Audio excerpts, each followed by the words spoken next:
En efecto, sean bienvenidos en este lunes 13 de enero, en donde espero hayan pasado un extraordinario fin de semana y la mañana vaya fluyendo de la mejor forma posible. Fíjense que hoy es un día en el que se habla de la depresión. Y es muy importante entenderla porque la palabra depresión se ha colado mucho en el contexto del vocabulario de las personas. ¿Cuántas veces no has dicho, es que estoy deprimida, es que hoy amanecí depre, es que hoy tengo depresión, como si fuera algo que va y viene? Y la usamos con mucha frecuencia como sinónimo de tristeza. Y no son lo mismo. La depresión es un cuadro de síntomas que forman parte de un trastorno mental que requiere un tratamiento específico en donde vamos a necesitar ir y acudir con un especialista. Hay diferentes tipos de depresiones, pero lo cierto es que no se puede usar de una manera tan banal como usamos la tristeza. Y no quiere decir que por eso la tristeza es bonita o linda o no tenga importancia, pero la tristeza sí puede ir y venir. Yo me puedo sentir triste por una noticia que me dieron que no me gustó, puedo amanecer con el ánimo decaído y después de una serie de estar contento. Porque la tristeza es una emoción, pero la depresión no. La depresión no es un solo sentir. La depresión es un cuadro, insisto, de emociones, de formas de experimentar la vida que va a durar una temporada de la cual la persona no sale de ahí tan fácilmente. Es más, dependiendo del género, por supuesto, dependiendo del hombre, de si es hombre o mujer, una persona puede incluso no reportar tristeza. Es muy común que los hombres, en particular, no reporten la tristeza como una de las señales de depresión, pero sí se reporten mucho más irritables. Por ejemplo, que andan más enfadados constantemente, que cosas que antes no los hacían enojar, los tienen molestos, inquietos, que no disfrutan. Pero si uno les pregunta, ¿estás triste?, pueden con mucha facilidad decir, no, la verdad es que triste no. Pero lo que sí caracteriza mucho a la depresión es el desgano, la apatía, la pérdida de interés, la incapacidad para disfrutar actividades que venían siendo parte del día a día. Y algo que consistentemente se le dice a una persona que se encuentra deprimida es, échale ganas, pon de tu parte. Y no saben qué errónea es esa manera de abordar la depresión. Cuando hablamos de depresión, insisto, hay muchos tipos de depresión y es algo que está sucediendo a nivel de nuestras neuronas. Hay una alteración en las sustancias que se producen en las neuronas que están relacionadas con los estados de ánimo y por lo tanto no dependen de la fuerza de voluntad. Por eso tenemos que tener mucho cuidado en cómo tratamos a las personas que tienen un cuadro depresivo diagnosticado.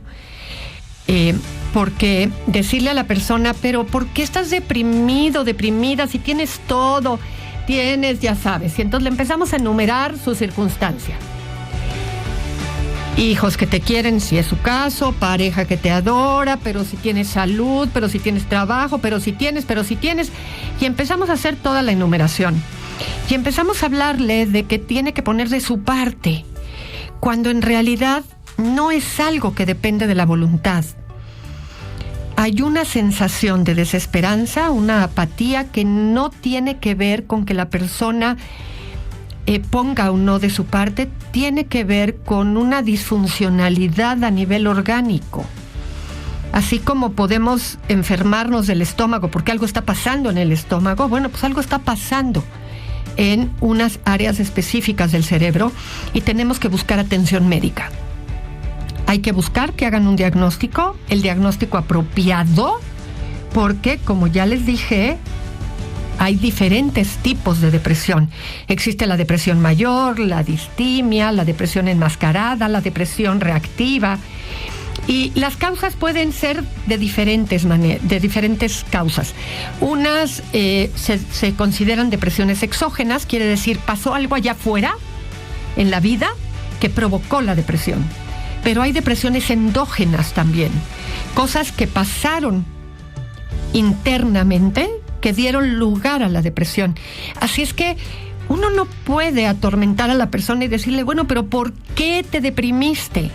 A veces la persona ni siquiera lo sabe y necesitamos llevarlo con alguien que pueda hacer el diagnóstico apropiado y dar el tratamiento apropiado. Así es que atiéndanse, ayuden a la persona a ser atendida. No está loca. Existe mucho este tema de yo no voy ni al psiquiatra ni al psicólogo porque no estoy loco. Y no, la realidad es que no existe la locura como es una manera despectiva de hablar cuando se habla de locura, porque no hay ninguna enfermedad que se llame loquera. Así es que hay que dar la atención apropiada porque tiene la misma importancia que la enfermedad física.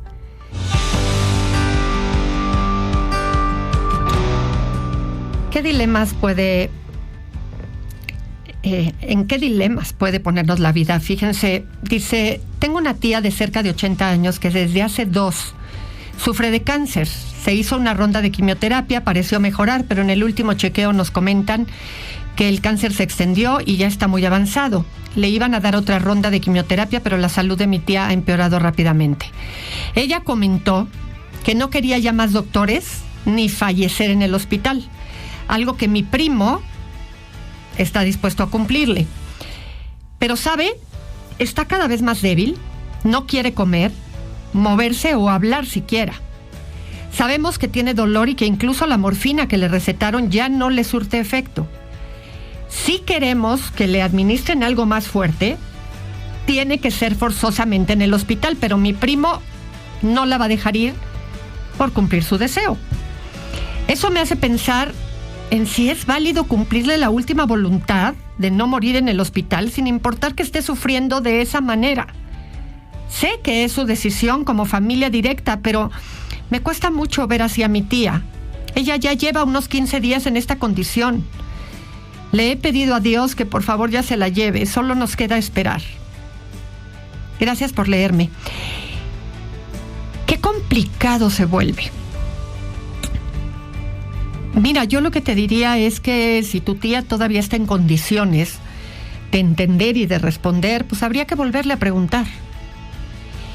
Porque si frente a esos 2 malestares, el dolor que está padeciendo y la idea de fallecer en el hospital, pues una era su realidad cuando lo dijo y otra es su realidad ahora. Ninguna de las 2 cosas, evidentemente, para ella eran positivas. Pero, pues quizás hoy, ante las nuevas circunstancias, al volverlo a preguntar, posiblemente haría que cambiara esa respuesta. Y se los comparto por la experiencia personal. Mi papá decía lo mismo. Y sin embargo, el día anterior a fallecer, dada el nivel de molestia que tenía, sí pidió ir al hospital. Lo llevamos y terminó por fallecer en el hospital. Y es que los seres humanos cambiamos de opinión. Y siempre es dadas las condiciones en las que las cosas se dan y como las situaciones se presentan, pues una cosa decimos en un momento determinado y otra cosa es la que decimos cuando la situación cambia. Así es que si tu tía hoy por hoy, así como de delicada está, todavía está consciente, aunque ella ya prácticamente a lo mejor a señas pudiera decir si su idea sigue siendo la misma, pues sigue siendo una decisión de ella quedarse en casa porque quiera estar rodeada de ustedes con el dolor que tiene, o si sí acepte irse al hospital. Lo cierto es que ver sufrir a una persona a la que uno ama verdaderamente es muy duro. Les mando un abrazo muy cariñoso y bueno, la vida tiene sus momentos y sus tiempos.